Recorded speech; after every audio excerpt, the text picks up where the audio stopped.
গতিতে বাম দিকে ঘুরে তিব্বতের দিকে এগিয়ে যাচ্ছে। প্লেনের ভিতরে অক্সিজেনের লেভেলও লো হয়ে যাচ্ছে।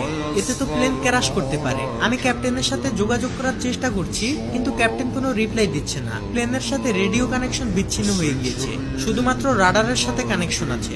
এটা দেখে কন্ট্রোল রুমের ম্যানেজার সাথে সাথে আশেপাশের সকল এয়ারপোর্টে ইনফরমেশন পাঠিয়ে দেয় এবং মুহূর্তের মধ্যেই সকল এয়ারপোর্টের ফ্লাইট বাতিল করে দেওয়া হয়। প্রতিটি প্লেনের শিডিউল পরিবর্তন করা হয়, টেক অফ করা সকল প্লেনকে হোল্ড করে দেওয়া হয়, এমনকি আকাশে উড়ন্ত সকল প্লেনের রোড চেঞ্জ করে দেওয়া হয়। ইমার্জেন্সি ল্যান্ডিং এর জন্য চ্যাংডু সুয়াংলিও ইন্টারন্যাশনাল এয়ারপোর্টের রানওয়ে খালি করে দেওয়া হয়। সেই সাথে police, fire service, medical team এবং এয়ার ট্রাফিক কন্ট্রোল সহ সকল বাহিনীকে রানওয়ের কাছে অবস্থান নিতে বলা হয়, যাতে যে কোনো খারাপ সিচুয়েশনের মোকাবেলা করতে পারে। এমনকি চায়নার এয়ারফোর্স থেকে প্লেনটিকে সাহায্য করার জন্য 4টি ফাইটার জেট পাঠানো হয় এবং আকাশে অন্যান্য যে সকল প্লেনগুলো রয়েছে সেগুলো থেকে সিচুয়ান 8633 এর সাথে যোগাযোগের চেষ্টা করা হয়, কিন্তু প্লেনটি থেকে কোনো ধরনের রেসপন্স আসে না। যাই হোক, অন্যদিকে ককপিটের দরজা খুলে যাওয়ায় থার্ড ক্যাপ্টেন লিয়াং কোনো মতে ভিতরে প্রবেশ করে ককপিটের দরজা বন্ধ করে দেয়। ফলে প্লেনের ভিতরে বাতাসের চাপ কমে যায়, কিন্তু প্লেন প্রচন্ড ঝাঁকাঝাঁকি করতে থাকে।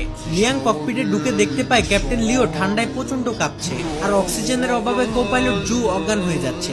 লিয়াং তখন ককপিটে থাকা অক্সিজেন মাস্ক বের করে ক্যাপ্টেনদের পরিয়ে দেয় এবং সে নিজেও পরে নেয়। এরপর লিয়াং কন্ট্রোল রুমের সাথে যোগাযোগ করার চেষ্টা করে, কিন্তু সে বুঝে যায় রেডিও কানেকশন বিচ্ছিন্ন হয়ে গিয়েছে। লিয়াং কোনো মতে প্লেনটিকে নিচে নামানোর চেষ্টা করে, কিন্তু তাদের ভাগ্য এতটাই খারাপ ছিল যে তারা যদি প্লেনটিকে নিচে নামায় তাহলে প্লেন ক্র্যাশ হওয়ার সম্ভাবনা রয়েছে, কারণ তাদের প্লেন তখন তিব্বতের উপর দিয়ে যাচ্ছিল। আর আমরা সকলেই জানি তিব্বতে মাউন্ট এভারেস্ট সহ ছোট বড় অনেক হিমালয় রয়েছে, যেখানে কোনো প্লেনকে সর্বোচ্চ 32 থেকে 34,000 ফিট উপর দিয়ে ফ্লাই করতে হয়। এদিকে প্লেনের ভিতরে অক্সিজেন ফুরিয়ে যেতে থাকে, তাই পর্যাপ্ত অক্সিজেন পেতে হলে প্লেনটিকে আরো 3000 ফিট নিচে নামাতে হবে, কিন্তু হিমালয়ের জন্য সেটা সম্ভব ছিল না। এছাড়া সামনে বিশাল ঝড়ের কারণে কিছুই দেখা যাবে না। এটা যেন ক্যাপ্টেনদের কাছে সুইসাইড করার মতো। একদিকে অক্সিজেনের ঘাটতি, অন্যদিকে প্লেন ক্র্যাশের ভয়, তার উপরে আবার আকাশকে ঢেকে রাখা ভয়ানক ঝড়। অন্যদিকে কেবিন ক্রুদের ম্যানেজার নান সকলকে জানিয়ে দেয় তারা ককপিটের প্রেসার হারিয়ে ফেলেছে, তাই সকলকে শক্ত করে সিট বেল্ট পরে থাকার জন্য অনুরোধ করে।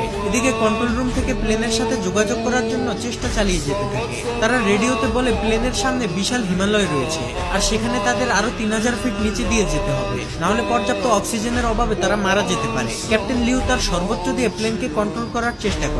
সে প্লেনকে যতটা সম্ভব নিচে দিয়ে চালানোর চেষ্টা করে, এমনকি ককপিটে প্রচন্ড বাতাস এবং বরফের টুকরার কারণে সামনে কি আছে সেটা দেখা অসম্ভব হয়ে পড়ে। অন্যদিকে সোশ্যাল মিডিয়ায় এই খবর ভাইরাল হলে প্লেনের ভিতরে থাকা যাত্রীদের আত্মীয় স্বজনরা এয়ারপোর্টে এসে কান্নাকাটি করতে থাকে। এদিকে প্লেনের মধ্যে থাকা যাত্রীরা তাদের ধৈর্য হারিয়ে ফেলেছে। তাদের মধ্যে একজন প্লেনের কি হয়েছে সেটা দেখার জন্য ককপিটের দিকে যেতে থাকে। এটা দেখে কেবিন ক্রুরা তাকে বাধা দিলে সে